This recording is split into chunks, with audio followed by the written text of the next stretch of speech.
Welcome back to You Are Here. I'm your host, Danny, and this is a podcast all about growing up and being a little lost, but figuring it out together, okay? Today, we're going to be talking about one of my favorite topics, style, fashion, personal style.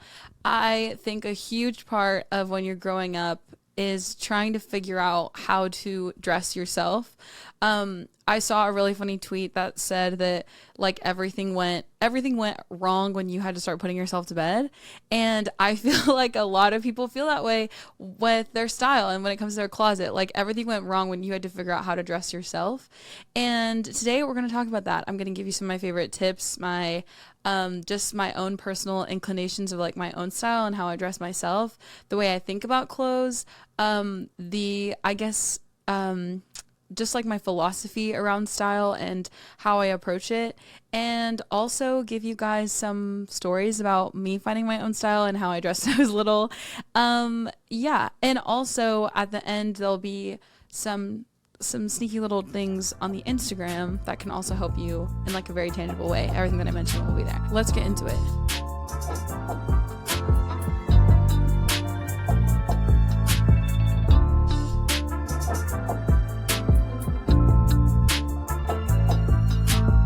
So I did want to talk about a portion of what made me like want to talk about this is because I've had a lot of conversations with my friends and people that grew up in church that and women that just have a very difficult time kind of approaching their closet and their style because of the conversation in church around women and clothing, which tends to be like pretty, purity culture, pretty like it's your responsibility to protect men from themselves, etc., etc.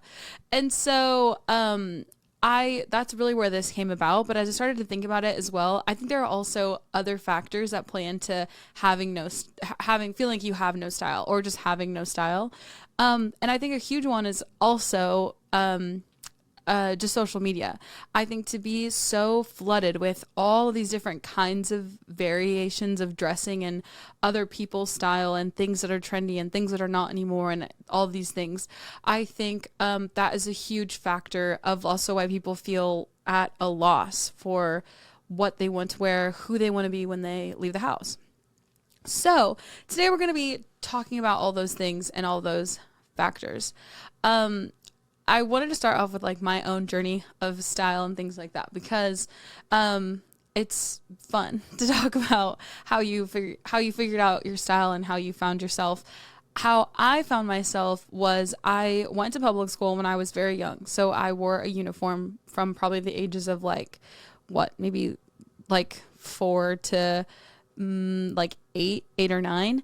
And I didn't really have to think about clothes. And then when I turned 9, my family moved to Dallas, and then I began being homeschooled. So then I was just kind of having to go to all these things that didn't require uniforms, and I could just wear whatever I wanted. Now, in talking to my other friends who went to school, I also realized I have a very different paradigm when it comes to clothes because I didn't grow up with the pressure of having to fit in and everyone having the same things in order to fit in. So I never really experienced any of that. So when people will say things about certain jeans or certain tops that are out or whatever, I don't think about it in the sense of oh, that's out. I can't be lame and wear that when everybody else isn't and everyone's moved on from it. I think about it more as this is going to date this outfit. So, whenever you see a picture from 2014, 2015, and everyone's in peplum tops, everyone has the bauble necklaces, everyone looks, cause that was what was so trendy. But I don't think about it as they're just dressing for the trends, which is totally fine. You can absolutely do that. But I think about it as more of everything that they're wearing just dates them to that specific period in time, which is, again, totally fine. Totally fine. Everybody looked so cute in their little tulip peplum tops. But that's kind of how I see it, instead of you're on the trend. So I don't know. I mean, it is kind of along the same lines, But I just think that's kind of a more helpful way, even like approaching trends like now in modern time. If everyone is wearing the same kind of thing or everyone's wearing the same silhouette, I think also about like bows, like how bows were just on everything. I think we're gonna look back 3-5 years time and be like, oh, that was such a 2023, 2024, trend that was happening, and it just like dates your outfit immediately. So and maybe you like that. I don't know. I we'll get into like what I think about my style, but anyways, that's kind of how I think about things. So even growing up, when I was around all these people that had the same things, like everyone had the Nike Pro shorts, everybody had the Tyler's t-shirt. I also ended up becoming a part of like a homeschool co-op that was in a very white part of town, so that's why everybody dressed like that. And honestly, I didn't resonate with with that at all. I remember being young and being obsessed with the 80s and like just loving the way that people dressed in the 80s. I loved all the fabrics. I loved the iridescent textures. I loved like just all of those things. I loved the pattern mixing. I thought that was so interesting. And so I remember like going thrifting a lot as a child, one, because we had no money, and two, because it was just like where it was fun. Like I thought that was fun. And I would find so many cool like 80s like vintage pieces or things even like at Walmart that reminded me of like a Cyndi Lauper music video that my mom showed me. And I would DIY stuff all the time. I remember one of my favorite outfits ever was this Walmart blue t-shirt that had love on it, like LOVE. And then it was a little bit oversized in the neck. And Walmart also sold this like yellow cheetah print tank top. And the whole thing was cheetah print. So there was cheetah print on the sleeves and there was cheetah print like on the whole top.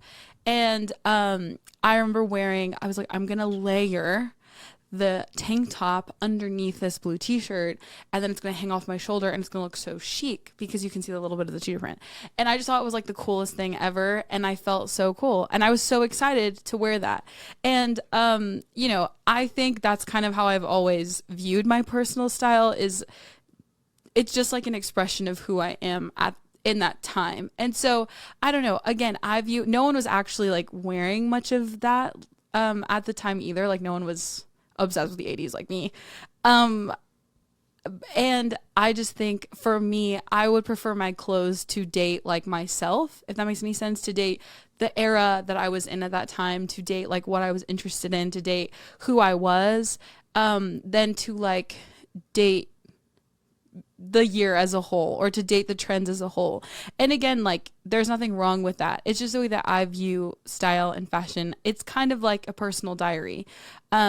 I remember all those things because they were so personal to me, and I thought it was fun to like replicate that or imitate that in my everyday life. So yeah, that's a cute little story about that top. But I just think that is a huge factor of like how we view our style, how we view ourselves, or how we view our style and how we view ourselves is like very intertwined if you care. You know what I mean? At the end of the day, you don't have to care. Like Steve Jobs wore the same thing every single day. You can do that as well. That is style. That's actually a uniform, which we can get into that later. But yeah, so you don't have to care. But if you do care, this is for you. And if you feel like you've lost yourself, this is also for you. So yeah, I think that is a huge, that's kind of how I view style and how I view myself. But it was a part of my journey. I basically became a tween and like had to figure out how I wanted to dress. And I definitely wore some things that were like just not normal. My mom loved to shop at New York and Company. So I like low-key dressed like I had to go to a business meeting like all the time because I loved my mom's style. I thought she was just like the most fabulous woman alive because she is. And I would just like borrow her clothes all the time. I would get clothes from like my aunts or whoever. And I loved dressing a little bit silly, a little bit too mature for my age. Not like in like a weird way, but just like I loved, I don't know. I remember loving vests. Oh my gosh, I had so many little like business vests that I just thought were so cute. But yeah, not to say I got it right at all. I looked stupid a lot of the times, but I loved Disney channels. I'd watch so much Disney Channel and they would always have vests, stuff like that. So I just got I just got influenced by all the things around me. But I will say at that point in time when I was trying to find my style, the influences around me that were shaping my style were so much more limited than they are today. And I think like it's like decision paralysis when you have so many choices that you can make and you just choose to like not make any. I think that is really like what a lot of people feel. It's so overwhelming to shop now, to try to find your style now, because there's so many variations of what you could be. And you really need to decide like what your ethos of your style is. And for me, mine, like I said, is like a personal diary. Like I want the clothes that I wear to date me, not to date the year or whatever. And obviously pieces of that is inevitable. Like there are things that are trendy that I also enjoy that I wear and things like that. But I think for the most part, my style is very true to who I am in the current day or year or time, place, etc. Okay. The other thing I wanted to address for my church girlies and guys, if you're in here, is the whole topic around clothes and around like your, like basically policing your body, etc., etc. Because I think that is a huge factor of it. And I think there's a lot of shame, Catholic guilt, around dressing. I think a lot of the times the way church, I've never actually heard church talk about fashion or style in a way that is not in the conversation of purity culture or like honoring your brother and sister, which aren't bad things. I do think like to a degree, we absolutely are responsible for our brothers and sisters in Christ. Like we're responsible to like care for them. And just like Paul said, like if you're around someone who is a drunk or like has an issue with alcohol, don't drink around them. Just because you can doesn't mean it's smart for you to do that around them. And I think that's kind of along the same lines as well, of style and fashion. I think everyone has or like cares about style and fashion for different reasons. The other conversation I've heard around this as well is that it's just vain or like vapid, and obviously charm is deceptive and beauty is vain, etc.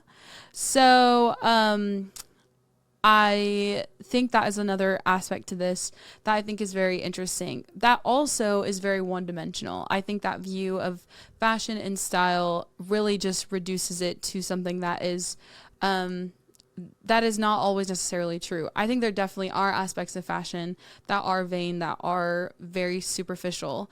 But I think it's, ultimately like fashion in of itself, though it's practical and like necessary, I think it's also an art form, and it's like it can be a personal diary, and not everyone has the same reason for that. And so to, I don't know, basically draw a line in the sand and say like this is always going to be this is just very unfair and a very very cheap way of thinking about other people and about whatever.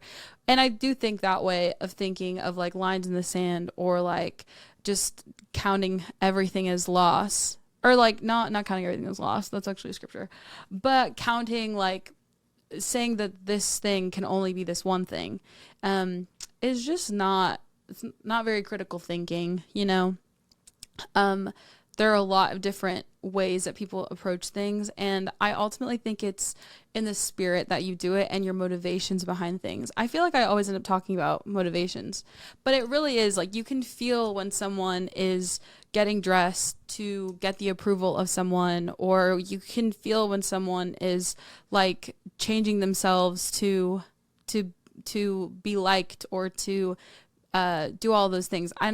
Again, not saying that I've done it perfectly or anything like that. I've definitely had those places where I felt just like a fish out of water, and like I've just wanted to fit in and not be so different, not be so brown, or my clothes not be so thrifted or whatever.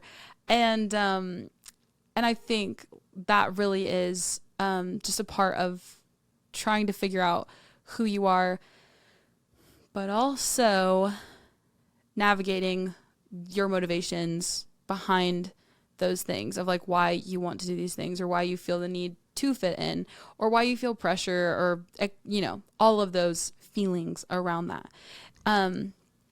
So yeah, I think figuring out your motivations is super important. And again, it always goes back to like looking inward and not being so outward, which I think is another part of fashion that can be like a slippery slope, because you can dress a certain way that can change people's perception of you. Though like your internal, like the perception that you have of yourself is just like so low and so poor that you're just kind of distracting everyone from your actual feelings and thoughts about yourself by looking a certain way. Which is but anyways, I don't want to like psychoanalyze everyone who thinks about fashion differently, but I am saying there is a huge like part of your inward life that will always come outward. And you know, whether that's fashion or the way that you speak, the way you speak about yourself, the way you speak about others, what is inside of you will always come out. And so that would be my other big encouragement, that if you're trying to figure out your style, figure out why you value style, why you value clothes, why you value these things. And there's always a portion of it that can be fun, right? Like I value going to church because yes, it's like it's a spiritual formation, it's community, it's learning, it's all these different things, but it's also fun. Like all my friends there are fun. Like we don't get there and only talk about God. We get there, we talk about movies, we talk about shows, we talk about reality TV, we talk about like whatever. And so we talk about life, and it's fun. And so there is always a piece of everything in life that is light and shade, that is fun, but it also has like a spiritual aspect to it, because we are part spiritual or part spirit as well. Okay, that was really long. Sorry. But I did want to talk about as well, next thing is, I don't know, like, I don't want to be so preachy on this. I don't want to like quote scripture all the time. Anyways, I'll quote the scripture. But in 1 Samuel 6:7, it does say the Lord does not look at the things that people look at. People look at the outward appearance, but the Lord looks at the heart. And so it really just backs up what I was talking about earlier. That your personal style at the end of the day will always reflect who you are on the inside. Okay.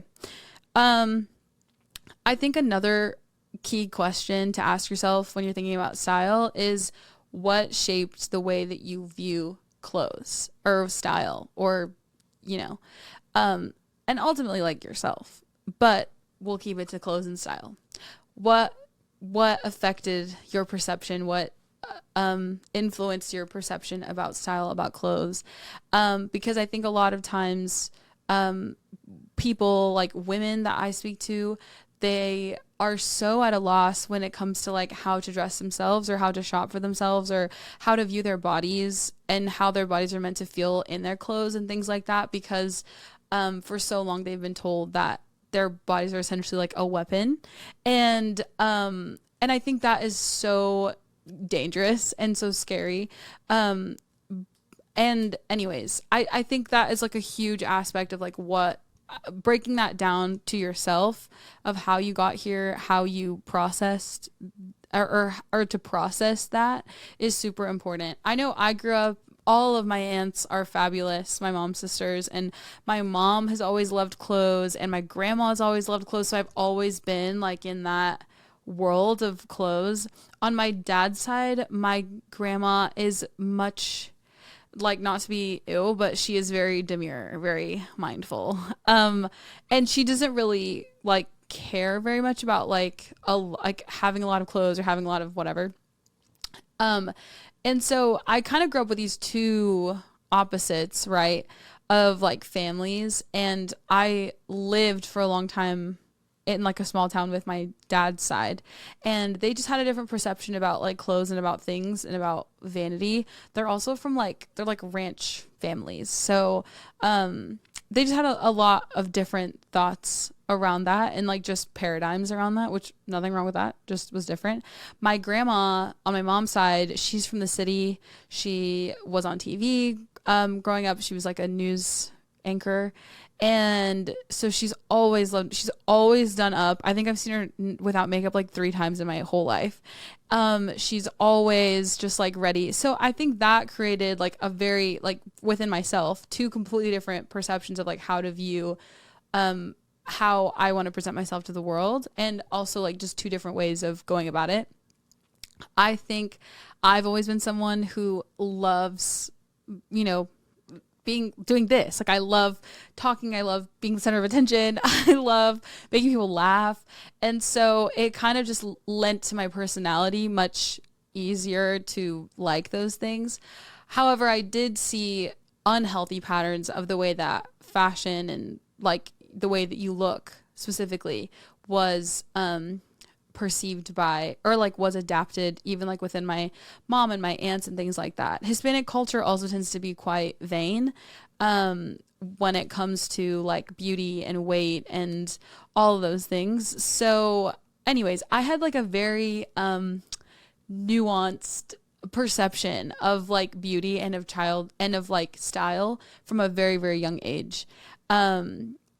And like, not saying that I knew that it was that complicated as a kid, but growing up, I now see like, oh, this was very interesting to walk through and to like figure out how to navigate.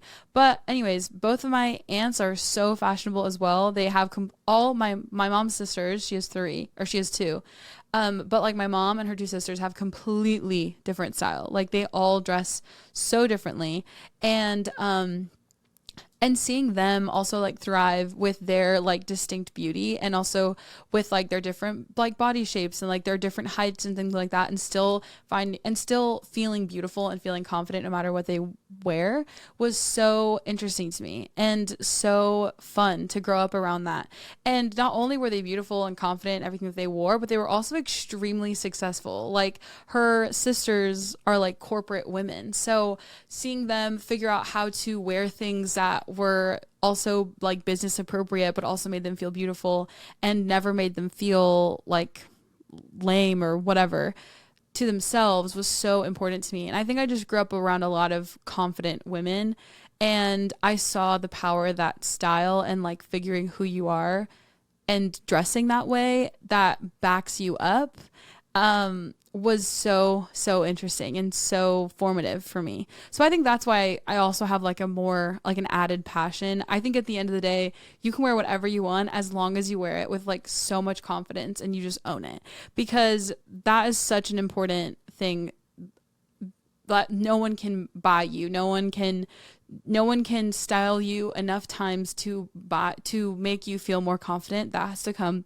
within yourself, but that also only comes from like knowing who you are and knowing why you think the way you do, figuring out your family, figuring out where your perceptions of style, of clothing, of accessories, of all these different things, like what shaped you, deciding if you care about it, and then deciding how to move forward. But again, all of those things build confidence. I saw a really good TikTok the other day that was talking about parenting, actually, that said competence builds confidence.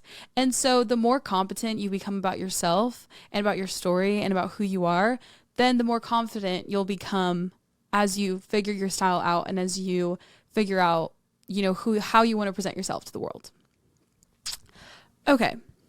Next one, I want to give you guys some practical advice that I use in my closet. There's only one of these methods that I don't use because my brain doesn't work this way. But if your brain works this way, you can totally use it. I have gathered these topics, these things through the internet. Some of them I also just came up with myself, came up with myself to help me figure out my style. Okay, so tip number 1. It's the Notes app in your phone. The Notes app in your phone is incredible. You can like do so many things with it. One thing that I did at the beginning of this year, because I was curious about the clothes that I was actually wearing and not wearing, there was a challenge going on TikTok of like you document your style, everything. It was like a 75 hard, but for your closet, which is really fun. And so you basically document what you wear every single day and you take a photo and then you make a sticker out of your photo because you can just like copy and paste a little sticker into the Notes app. And so I have like a little catalog of all my little Polly Pocket me's and everything that I wore last winter. And then I kind of stopped doing it in the summer because I forgot that I was doing that. But I do have all those. So I'll put a screenshot on our Instagram and that way you can go and see it. The link will be in the description. But it was so helpful. And then above that note, I started adding to it. Above that, I started documenting like outfits that I had in my head that I feel like would look really cute with the things that I had in my closet. So I have like my catalog of outfits that I've worn before. And then above that, I have ideas for outfits that I haven't worn yet, but I really like. And so I feel like that really is helpful because number one, you're seeing what you're actually wearing. And also number two, you're also trying to work and like adapt with the things that are already in your closet rather than dreaming of more things that you want. I also added to that note my measurements because I feel like that's super helpful if you're online shopping and you just want to like figure out if this thing will fit you. And I carry around measuring tape with me, but it is just helpful to like have that documented there so you just know really quick. And if you're thrifting, like that's super easy as well. Okay. So I love that. That's really great. The next tip that I have is your style words. This like really was so helpful. I need to go and add those to my master note of like style stuff that I just mentioned. But I got this one on TikTok and she just basically talked about, she's a stylist and she was talking about finding your 3 style words and then going off of those.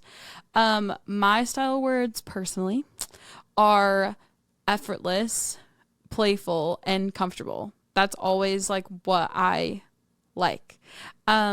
I just want to look easy. I want to look fun. I did add a bonus 4th one that is bohemian. I do love something that has a little bit of like ease and like looseness to it. And I don't know, that's like a little bit hippie-ish.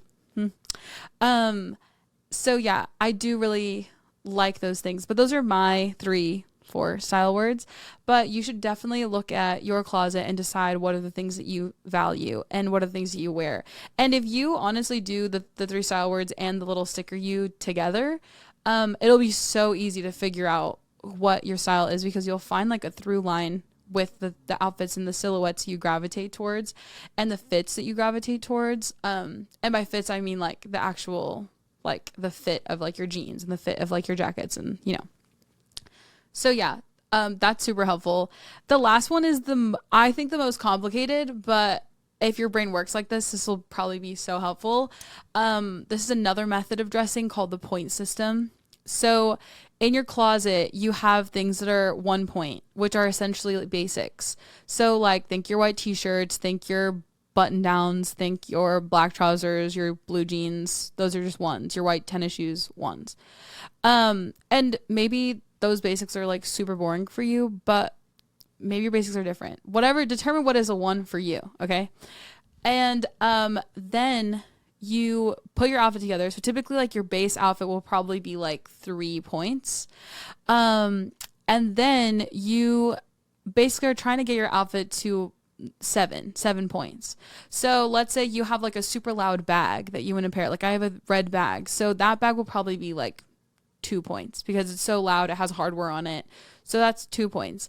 Then maybe the shoes, instead of white shoes, you could get another, like a surprising pair of shoes. So it can be like a white t-shirt, blue jeans, red bag. We're going to add ballet flats. Those are going to be trendy, but we're going to switch out. We're going to say those are 2 points now. So now what? We're at 4, 5, 6. We're at 6 points. So now we're missing sunnies. We're going to add a pair of sunglasses and that'll be 7 points. So now you kind of took an outfit that was a little bit like, that was super basic, very chill, very boring, wasn't really saying much. And now you're kind of infusing your own personality to it, if that makes any sense. I just did all that in my head. So I hope you can see what I was seeing. But yeah, I hope that was helpful. If your brain works like that in numbers, I feel like it's a great system to figure out like what your outfit is missing. Cause I think a lot of times people get stuck on feeling like they don't they don't know how to accessorize. And I feel like that's a really helpful one for accessories, and trying to figure out that. The key to that one, I think, is to not exceed 10 or 11 points, because you don't want to look like you're just throwing everything on. For the average person, who cares about that? If you don't care about that, send it. Hey, I'm not here to police your style. I'm just trying to help. Okay, trying to help you find it. Yeah. So those are my 3 methods. I think a very practical way as well to help your style and to, did you guys see me read my notes? I'm getting legit. I think another practical way to figure out your style and to figure like what you want to look like is maybe actually not by starting with like buying a whole new wardrobe, but I would actually say start by accessorizing. I think people tend to get lost or tend to like not know how to figure out what they like. And I think a lot of the times what you gravitate towards naturally is what you like. You know, you like your striped t-shirts, you like dark pants, like you like those things. There's nothing wrong with liking those things, but then I think people just get used to seeing themselves like that all the time, and they feel like they have to switch it up. And then also with social media being thrown in the mix, you really do just feel like you're always behind if you're kind of wearing the same thing. I think a very easy and cost-effective way to switch up your style is just by adding fun accessories. Like go on Amazon, get some cool earrings, get some necklaces, get some rings, get some things that will make you excited to wear the thing that you already like wearing, but feel like you can switch it up. I think shoes are also super underrated. I love shoes. I love shoes and I love bags. But I think shoes are always a really great way to like spice up an outfit and to figure out also like what could potentially be missing from an outfit. It's maybe just like your shoe, you know? There are also some really old fashioned rules that I do want to debunk really quick. The whole matching your bag with your shoes or vice versa is not true. I don't think that really necessarily matters. I think it does matter for like classic suiting for men. But in terms of women, like in what we wear, especially now, I feel like dressing in general has gotten more casual. So I don't really think that really matters at all anymore. I will say a rule that is very serious to me is Apple Watches. Count your mother freaking days. Just kidding. If you have an Apple Watch, slay. I have an Apple Watch too. I never wear it though. But Apple Watches do not go with formal wear. Do not go with dresses. They don't go with heels. If you're wearing any of those things, you need to take that Apple Watch off, okay? They don't go with those things. So yeah, that is just, I need to put that out there for the public. That's like my PSA. What's another fashion rule that I had in my mind? I think the other thing that is also the white after Labor Day. I don't know who came up with that. But I also don't think that's true. I think it was like a very old school, like country club rule, and it just kind of got adapted into fashion. I don't know. But in the winter, I think it's so chic to wear an all white outfit. Remember Made in Manhattan where she wears that all white suit that she stole from that other lady and goes around Central Park in it, and it was like autumn. Yeah, listen to J-Lo in that movie, because that was so chic. So white is very chic after Labor Day. I don't know. Anyways, if you have any other rules that I forgot, please drop them in the comments below, because I don't remember all the rules. There's so many rules. Okay. Well, I do hope this helped you. I love talking about fashion. I think I'm going to try to start making my regular Instagram more fashiony and have more like of my outfits and more of my content like that. Because I just genuinely love it. And I love getting dressed every day. And I love I love helping people try to figure out their style. And again, like my style ethos is I want my closet to be a to be a diary like for myself and to date myself. I don't really care very much about what's trendy or what's cool. If I see a trend that resonates with me, then absolutely I send it. But yeah, I want to think about like that time in my life when I see old pictures or whatever. So yeah, that's mine personally. Maybe yours is different. I also, I forgot I was going to mention about uniform. That's another way to get dressed as well. Maybe if you like get super overwhelmed with making a lot of choices, or maybe your life is full of a lot of choices, you can always just pick a uniform and like pick like 3 silhouettes that you really like, and then pick like your favorite pair of pants and just buy multiples of that in different colors. And then you just have a uniform. And that's super easy as well. And it really does minimize, your thoughts and your possibilities and your decisions. It limits all of those things. So it's very like nice for your brain if you want to do that. So yeah, that's another one for free at the end. Okay, that's really all I want to share about that. I really hope this was helpful. Sorry if I still had a paper, but I was still a little bit scatterbrained, and that is on me. But thank you guys so much for listening. I had so much fun talking about this, and please subscribe to the YouTube channel and follow youarehere.pod on Instagram. I'm going to post more. It's not just going to be clips anymore. Okay. I promise. And, leave a comment, leave us 5 stars. Those do so well. We're so close to 60 subscribers, which is so exciting. 60 new friends. And it would be sick if we get to 100 subscribers by the end of the year. That would be amazing. And please tell me that I'm not annoying in the comments below. Thank you all so much. That's all I have to say. Bye.